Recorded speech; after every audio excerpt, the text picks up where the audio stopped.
resenha do livro No Dia do Seu Casamento, da Thaís Dourado. Já vou começar aqui dando um contexto da sinopse, que o livro já começa, assim, no primeiro capítulo, assim, com tudo. Porque a Malu tá literalmente no dia do casamento dela, e ela tá entrando pelo altar, só que ela decide simplesmente que ela não quer casar.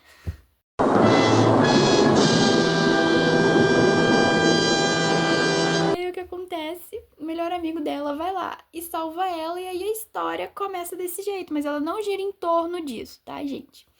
Tá, então vamos pros pontos principais pra eu falar aqui o que eu mais gostei no livro. Gente, a amizade da Malu e do Jae-hoon foi extremamente bem desenvolvida. Eu amei a amizade dos dois, simplesmente perfeita, sabe?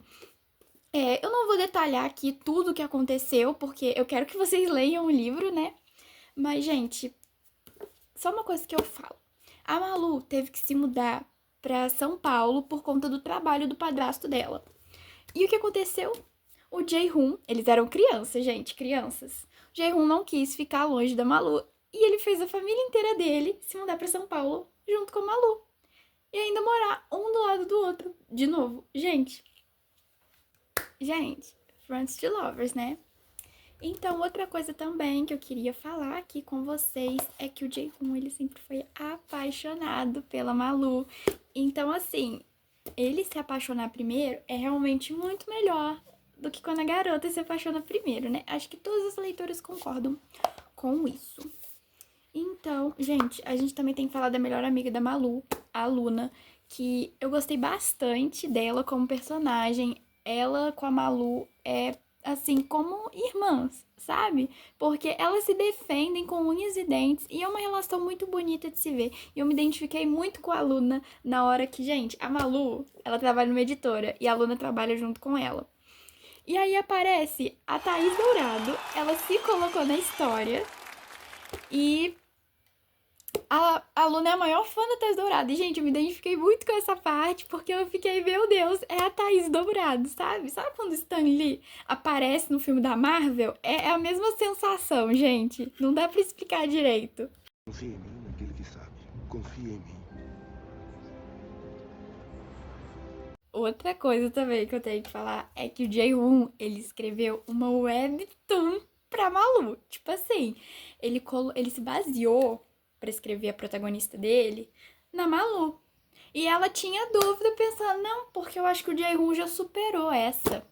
Porque o Jae-hoon, ele não gosta tanto assim de mim. Ah, porque não tem como a gente dar certo. Ele escreveu uma webtoon pra você, Malu. Acorda!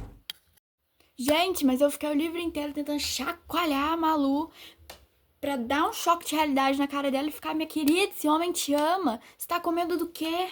Ela falando que tá bom, né? Ela tem os traumas dela ali, que estão bem desenvolvidos, tá? Mas, gente, eu queria muito que esse casal acontecesse na roda gigante. Eu fiquei assim, meu Deus do céu, sabe, Jae-hoon? Gente, o Jae-hoon, ele resolve se declarar pra ela no parque de diversões, no dia do aniversário dele. Lindo, lindo, na roda gigante, assim, não tinha como dar errado. Tava lindo, tava romântico, tinha cenário, tinha tudo pra dar certo. Mas ele deixou ela terminar de falar? Deixou? Não, não deixou, não deixou. Porque a Malu mesmo fala, ela fala, gente, que ela poderia sim ter dito que gostava dele também naquele momento. Mas que, tipo assim, né, o menino já foi falando que era mentira, que era uma pegadinha e tudo mais. E eu assim, você queria se declarar, né? Você queria saber a resposta dela, mas aí não deixa a menina falar. Aí deu tudo errado. Deu tudo errado. Gente, juro. E na hora que a tal da Paula apareceu pro tal encontro lá dos dois, porque a gente tava do ponto de vista da Malu, né? Outra coisa super legal também é o ponto de vista dos dois. Super legal, eu falei isso, né, no meu vídeo do vlog de leitura. Se você ainda não assistiu, corre lá pra assistir. Mas, gente, também falei lá que eu gostei bastante desse negócio, né? Do ponto de vista dos dois, porque é muito legal a gente ter o ponto de vista masculino também, não só da protagonista, como a gente costuma ver bastante por aí, né? Que é basicamente só a menina que narra a história inteira e às vezes fica uma coisa meio tipo, sabe? Eu gostei de ler isso porque foi muito diferente. Eu gosto de livros assim com dois pontos de vista diferentes.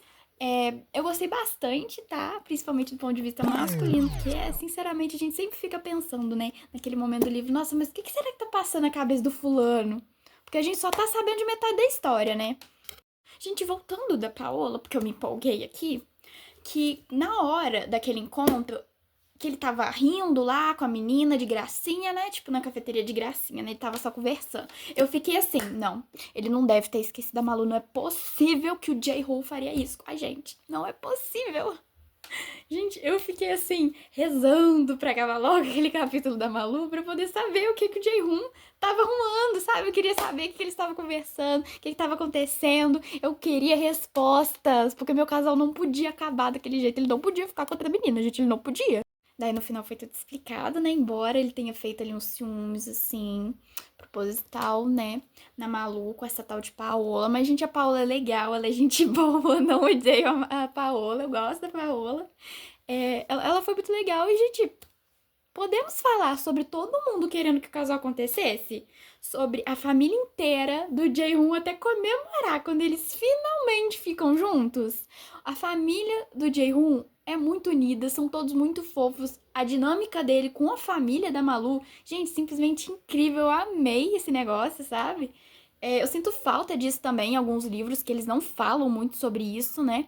Da família e tal. Então foi uma coisa muito família mesmo. Foi uma coisa do tipo, ai, vou falar aqui que o personagem é super família, mas não mostra o personagem interagindo com a família, entendeu? Foca num assunto tipo, ai, o romance, ou o que tá acontecendo na vida lá do fulano. E assim, gente, eu não vou nem julgar a Malu falar assim que ela só percebeu que tava gostando do Jae-hoon quando ela tava perdendo ele pra outra menina, né? Que ele ia começar a namorar, né? Na cabeça dela já tava com outra. Aí ela falou assim que ela não queria perdê-lo. Ela falou exatamente essas palavras. Eu não queria perdê-lo. E ela achou que ela jamais perderia ele, né? Que eles são melhores amigos uma vida inteira. Só que ela queria ficar com ele daquele jeito e ela não estava aguentando, gente. Não vou julgar, porque, né? A maioria das pessoas passa por isso. A gente vê isso muito, né? Então, gente, finalmente cheguei na parte da viagem deles pra Maldivas. Que cena, meus amores, que cena. Eu não preciso nem falar, nem entrar em detalhes, porque se você não leu o livro, eu quero que você leia e descubra o que acontece nessa viagem, porque perfeito, foi incrível, assim, sem comentários. E agora uma parte assim com spoiler bem gigante, né? É que o Jae-hoon pede a Malu em casamento nessa viagem. Absolute cinema. E, gente, aí vocês pensam, mas vocês não começaram a namorar tem, tipo, horas, não tem nem 24 horas? Sim, mas eles se conhecem uma vida inteira, então é compreensível. Perfeito, gente. E o significado dessa foto? Porque eu nem tava pensando nisso e simplesmente meteram isso aqui no meio da história. Achei lindo, achei perfeito. Agora, sobre o tal do Guilherme. A gente vai falar do Guilherme. Gente, o Guilherme, eu não tenho nem comentários pra falar sobre esse ser. Porque, assim, não gostei dele.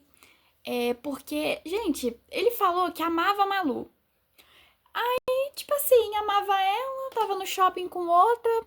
Tipo assim, meio que na mesma semana do casamento, já tava assim, já. Tipo assim, sabe? Não que eu quisesse que os dois ficassem juntos, tá longe disso. Nunca shippei, nunca vou shippar, achava nada a ver. Tipo, eu queria ela com o Ji-hoon mesmo, falo mesmo. E só que, tipo assim, ele falava uma coisa e fazia outra, sabe? Falava que queria ela de volta, que amava ela, tananã. Só que, tipo assim, nada, nada. Zero. Nada acontecia. Entendeu? Ele não tava nem aí pra ela, essa é a verdade. Gente, e ele, no começo do livro, falando pra escolher: porque você tem que escolher entre mim e o Jae-hoon. Jae-hoon. Gente, pelo amor de Deus, né? Tem nem escolha, né? Tipo, o Jae-hoon tava lá com ela a cada momento da vida dela. Quando o maior trauma da vida dela aconteceu, o Jae-hoon tava lá. Ele tava lá. E o Guilherme tava onde? Não sei, não sei. E, gente, quanto mais a gente ia vendo a história com o passar do tempo, a gente descobria, né, tipo assim, que a gente nem sabia mais por que a Malu tinha se relacionado com esse menino. Porque, assim, eu fiquei, tá, e você tava com ele por quê? Se você, sabe, se aconteceu tudo isso. Enfim, gente, depois da viagem da Maldivas, que tava tudo dando certo, tava tudo lindo, eu comecei a ficar com medo. Eu comecei a ficar com medo, porque faltava, tipo, umas 100 páginas pra acabar o livro. E tava tudo dando certo. Aí eu fiquei, não, porque vai acontecer alguma tragédia, meu casal não vai ficar junto. Eu, tipo assim, eu já tava assim, de luto, temendo pelo pior. Aconteceu uma tragédia? Aconteceu. Eu vou falar o que é? Não vou falar o que é. Se você quiser, você vai ter que ler pra descobrir. Só que, pelo menos, o casal não se separou. Então, gente, essa foi a minha resenha de No Dia do Seu Casamento, da Thaís Dourado. Acho que não tem mais dúvidas pra vocês, né? Foi uma leitura 5 estrelas pra mim. Eu amei esse livro, realmente, assim, o favoritado do ano. Até agora tá no primeiro lugar mesmo, no ranking. Eu amei e eu acho que eu tenho uma nova escritora e autora preferida, que é a Thaís. Enfim, gente, é isso. Um beijo e até o próximo.